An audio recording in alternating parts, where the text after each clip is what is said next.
Сәлем оқушылар, қалайсыздар? Бүгін сіздермен қазақ тілі 4-ші сынып 38-ші сабақ. Сабақтың тақырыбы сөйлемнің бірыңғай мүшелері.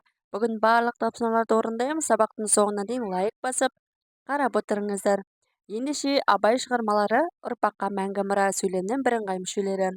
Мәтіндегі негізгі ойды анықтауды. Мәтіннен бірыңғай мүшелерді табуды үйренемін. 25-ші тапсырма. Өлеңді оқы. Ғылым таппай мақтанба.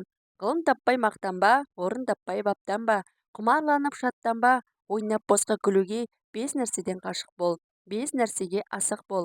Адам болам десеңіз, тілеуің өмірің алдыңда, оған қайғы жесеңіз, өсек өтірік мақтаншақ. Еріншек бекер мал шашпақ, 5 ұшпанын білсеңіз, талап еңбек терең ой. Қанағат рахым ойлап қой, 5 асыл іс көнсеңіз, ғылым болмай немене, балалықты қисаңыз. Абай. Өлеңдегі негізгі ойды анықта. Адам болу үшін 5 асыл қасиеттің маңызын, 5 жаман істен аулақ болудың мәнін қалай түсінетініңді ортаға сал. Өз пікіріңді білдіруді, тақырыпқа байланысты төмендегі мақал-мәтелдерді қолдануды ұмытпа. Өтірік сөз өрге баспас, еріншектің ертеңі бітпес. Өтіріктің құйрығы бір-ақ тұтам. Өлеңнен бірыңғай мүшесі бар сөйлемдерді тауып жаз. Бірыңғай мүшелер өсек, өтірік, мақтаншақ, еріншек, бекер, мал шашпақ, талап, еңбек, терең ой, қанағат, рахым. Келесі 28-ші тапсырма. Көп нүктенің орнына бірыңғай мүшелерді қойып, мәтінді көшіріп жаз. Абай ұлы ақын. Ол жастарды болуға шақырады. Ақынды бүкіл дүние жүзі біледі.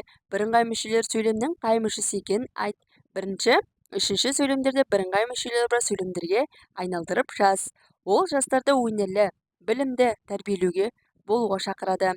Бірыңғай мүшелер сөйлемнің толықтауыш қызметін атқарып тұр. Бірінші, Абай ұлы дана ақын. Екінші, ақынды бүкіл дүние жүзі таниды, біледі. Ал балалар, келесі 29-ші тапсырма. Жұмбақты оқып, шешуін тап. Гүл секілді қызарады, көктейді, күн секілді, бірақ нұрын төкпейді. Бірыңғай мүшені тап, оның сөйлемде қандай мүше бөліп тұрғанын айт. Жұмбақтың жауабы күнбағыс. Бірыңғай мүшелер қызарады, көктейді. Сөйлемде баяндауыш қызметін атқарып тұр. Ал біздегі соңғы тапсырма шығармашылық үзіліс. 30-ші тапсырма.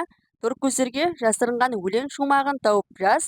Өлеңді шеңберге алынған Т әрпінен бастап оқып көр. Бізде мында торкөзде әрбір әріптер берілген, не?